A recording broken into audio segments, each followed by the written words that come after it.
नमस्कार. न्यूज नगरीमध्ये आपलं स्वागत. केंद्रीय निवडणूक आयोगानं 16 मार्च रोजी लोकसभा निवडणुकीचा बिगुल वाजवलेला आहे.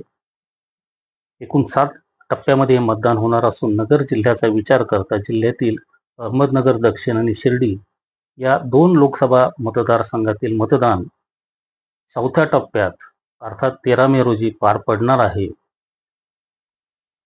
आजची जर एकंदरीत राजकीय परिस्थिती पाहिली तर राज्य पातळीवर ना महाविकास आघाडीकडून ना महायुतीकडून जागा वाटप स्पष्ट झालेलं नाही.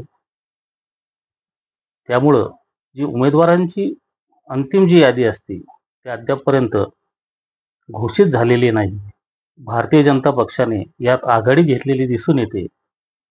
राज्यातील भारतीय जनता पक्षाचे 20 उमेदवार घोषित झालेले आहे आणि त्यामधील एक उमेदवार हे नगर दक्षिण मतदारसंघातले विद्यमान खासदार सुजय विखे यांचं नाव त्यामध्ये आहे. महाविकास आघाडीकडून अद्यापही उमेदवारीची घोषणा झालेली नाही. अर्थात पारनेरचे आमदार निलेश श्रीलंके यांचं नाव चर्चेत आहे. असं मानलं जातंय की ते लवकरच शरद पवार यांच्या राष्ट्रवादी काँग्रेस पक्षामध्ये प्रवेश करतील आणि त्यांची उमेदवारी घोषित होईल. दुसरीकडे शिर्डी लोकसभा मतदारसंघात जर पाहिलं तर अद्याप ना महायुतीकडून आणि ना महाविकास आघाडीकडून कोणत्याही उमेदवाराची नावाची घोषणा झालेली नाही.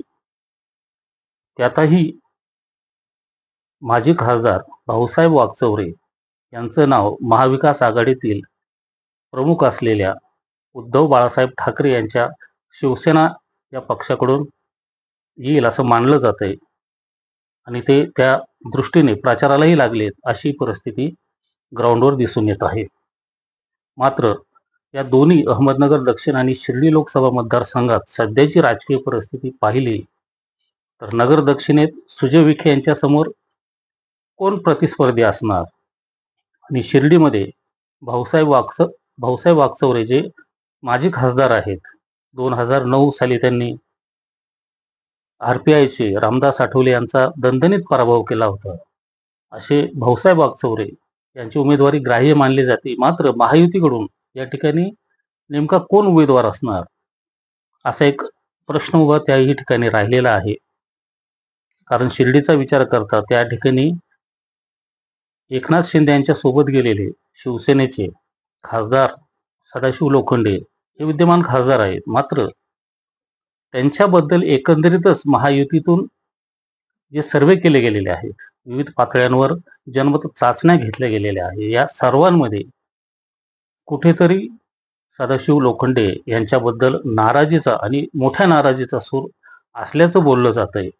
आणि त्यामुळं शिर्डीची जागा भारतीय जनता पक्ष स्वतःकडे मागतायत आणि यामध्ये जवळपास अंतिम निर्णय झाल्याचीही चर्चा आहे. मात्र अनुसूचित जातीसाठी राखीव असलेल्या शिर्डी लोकसभा मतदारसंघाकडे अनेक पक्षांचा डोळा आहे. खास करून महायुतीमध्ये जर पाहिलं तर या ठिकाणी RPIचे रामदास आठवले यांना पुन्हा एकदा इच्छा आहे की मला शिर्डी लोकसभा मतदारसंघातून ही जागा सोडावी आणि मला उमेदवारी मिळावी अशी त्यांनी मागणीच केलेली आहे. मनसे महायुती सोबत येत आहे आणि त्यानिमित्ताने बाळा नांदगावकर यांचंही नाव या ठिकाणी चर्चेत आहे. त्याचबरोबर जे विद्यमान खासदार आहेत सदाशिव लोखंडे यांनीही सारवासारव करत आपण 5 वर्षात अनेक चांगली कामे केलीत, निळवंडे कालव्यांचा प्रश्न सोडवण्यात आपण मोठी भूमिका बजावली असं ते सांगतायत आणि आपली उमेदवारी कायम राहील. एकनाथ शिंदे यांच्या शिवसेनेकडूनच पुन्हा एकदा आपण तिसऱ्यांदा मैदानात येऊ अशी त्यांना अपेक्षा आहे, तशी त्यांची मागणी आहे. आणि एकूणच जर पाहिले तर महायुतीमध्ये 4 ते 5 उमेदवार सध्या इच्छुक आहेत. मात्र ही जागा नेमकी जाणार कुणाला हा प्रश्न आहे. भारतीय जनता पक्षानेही या जागेवर दावा केलाय आणि त्यासाठी माजी प्रशासकीय अधिकारी नितीन उदमले यांचं नाव सर्वात अग्रस्थानी आणि मोठ्या चर्चेमध्ये येताना दिसतंय. वास्तविक अजून यामध्ये कोणतीही स्पष्टता महायुतीकडून जाहीर करण्यात आलेली नाही. मात्र जी राजकीय परिस्थिती यामुळे जी निर्माण झालेली आहे, तर शिर्डीमध्ये भाऊसाहेब वागचौरे मैदानात उतरलेत. ते रोज गावागावात जात आहेत. त्यांना पूर्ण शिर्डी मतदारसंघाची माहिती आहे, कारण ते 2009ला या ठिकाणी शिवसेनेकडून खासदार राहिलेले आहेत. त्यामुळं त्यांनी त्यांच्या पद्धतीने कामाला सुरुवात केलेली आहे. उद्धव ठाकरे यांच्याकडून त्यांना तसा ग्रीन सिग्नल मिळाल्याचं बोललं जात आहे.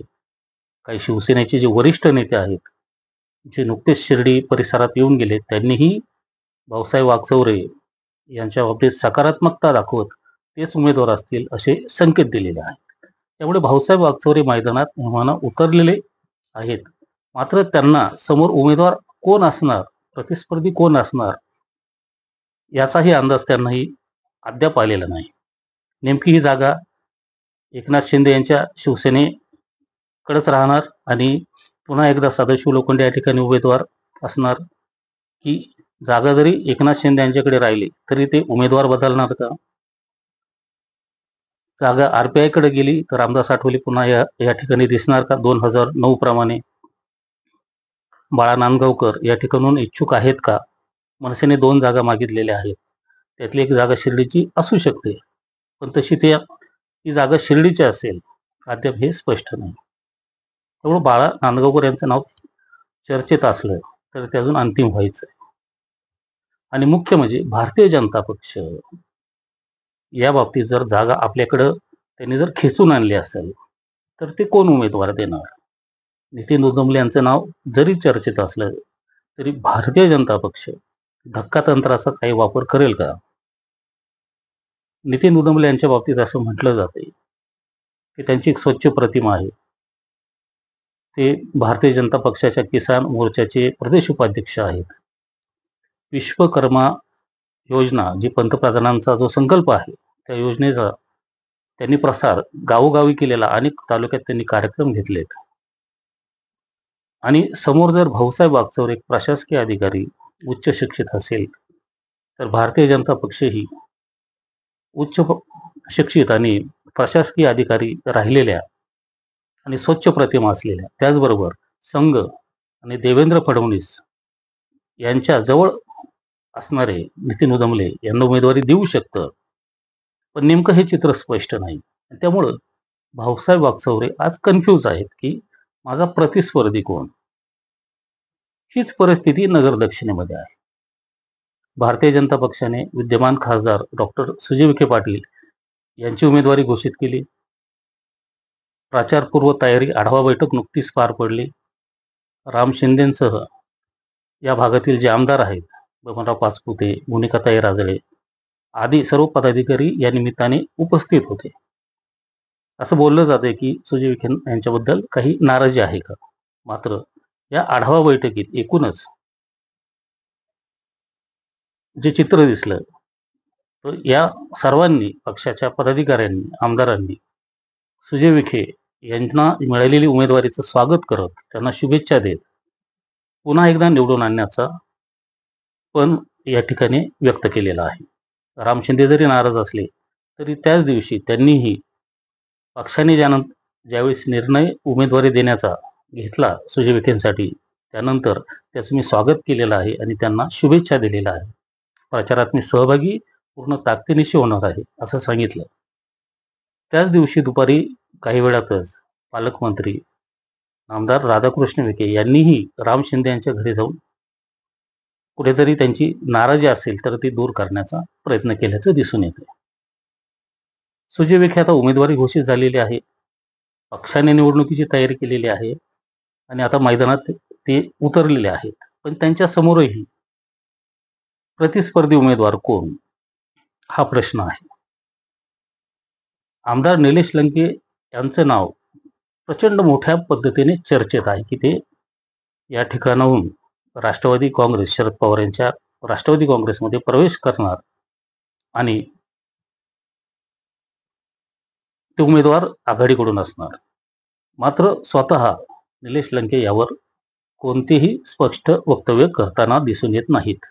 त्यांचे समर्थक, कार्यकर्ते जरी कामाला लागलेले असले आणि सांगत असले की निलेश लंके यांनी हातात तुतारी घेतलेली आहे, त्यांचा पक्षप्रवेश निश्चित आहे, आणि ते लोकसभा निवडणूक लढवणार आहेत. हे जरी कार्यकर्ते सांगत असले तरी अद्यापही निलेश लंके हे शरद पवार यांच्या सातत्याने संपर्कात आहेत. त्यांच्या पुस्तक प्रकाशन त्यांनी शरद पवार यांच्या हस्ते केलं. काल मंगळवारी त्यांनी शरद पवार यांची सायंकाळी मोदी बागेमध्ये भेट घेतली. अर्थात त्यांनी माध्यमांना चकवा दिला, यावर भाष्य केलं नाही पुण्यामध्ये. मात्र ह्या गाठीपेटी त्याच दिशेने जात आहेत की निलेश लंके हे शरद पवार यांच्या गटात येत आहेत आणि लोकसभेचे उमेदवार असतात. विषय त्यांच्या आमदारकीचा आहे. कारण ते ज्या अजित पवार यांच्या राष्ट्रवादी काँग्रेस पक्षात होते, अजित पवार गटाबरोबर जे आमदार गेले 40च्या वर, त्यामध्ये निलेश लंके आहेत. आणि त्यामुळं अजित पवार जर निलेश लंके सोडून जाणार असतील तर नाराज होणार आणि त्यांनी ती आपली नाराजी व्यक्तही केलेली आहे. त्यांनी सांगितलंय की अगोदर आमदारकीचा राजीनामा द्या आणि मग निर्णय घ्या, अन्यथा पक्षांतर बंदी कायद्याचं उल्लंघन होईल, कारवाई होऊ शकते. आणि ही भीती निश्चितपणे आमदार निलेश लंके यांना असणार आहे. कुठेतरी त्यांचा पक्षप्रवेश त्यामुळं लांबणीवर पडतोय, तांत्रिक बाबीवर चर्चा होते, त्यासाठी शरद पवारांचा सल्ला घेतला जातोय. मात्र हा निर्णय निलेश लंके यांना घ्यावा लागणार आहे. मात्र सद्य परिस्थितीत तरी सुजय विखे यांच्या समोर प्रतिस्पर्धी उमेदवार कोण हा प्रश्न यासाठी आहे की निलेश लंके अद्यापही एकदाही स्वतःहून आपल्या उमेदवारीबद्दल बोललेले नाहीत. आणि त्यामुळं नगर दक्षिणेत सुजय विखे असतील किंवा शिर्डीमध्ये भाऊसाहेब वागचौरे असतील, या दोन्ही उमेदवारांसमोर प्रतिस्पर्धी उमेदवार कोण, आखाड्यात कोण पैलवान येणार आहे, कोणाशी आपल्याला लढायचंय, याची अजून ज्या पद्धतीने नाव घोषणेनंतर पूर्ण चित्र स्पष्ट होतं ते झालेलं नसल्यानं हे दोन्ही उमेदवार स्वतःच्या वैयक्तिक पातळीवर पक्षाचा आधार घेतच प्रचाराला लागलेले असले, त्यांची यंत्रणा राबवत असले, लोकांच्या गाठीभेटी घेत असले, तर टीका करायची तर नेमकी कोणत्या पक्षावर आणि कोणत्या पक्षाच्या कोणत्या उमेदवारावर करायची, असा प्रश्न त्यांच्या समोर आहे. नेमका उमेदवार स्पष्टता नसल्यामुळं भाऊसाहेब वागचौरे आणि सुजय विखे यांची एकंदरीत आजची परिस्थिती पाहता ते लंगोट लावून मैदानात उतरलेत, आखाड्यात उतरलेत कुस्ती खेळायला लोकसभेची. मात्र प्रतिस्पर्धी पैलवान कोण असणार, कोणत्या पक्षाचा असणार, याचं चित्र त्यांच्या समोरही स्पष्ट नाही, अशी एकंदरीत परिस्थिती अहमदनगर दक्षिण आणि शिर्डी लोकसभा मतदारसंघामध्ये दिसून येते. अपेक्षा करूया लवकरच नगर दक्षिणेत महायुतीकडून त्यांचा उमेदवार स्पष्ट होईल आणि शिर्डीमधून महायुतीमधून त्यांचाही उमेदवार स्पष्ट होईल. धन्यवाद.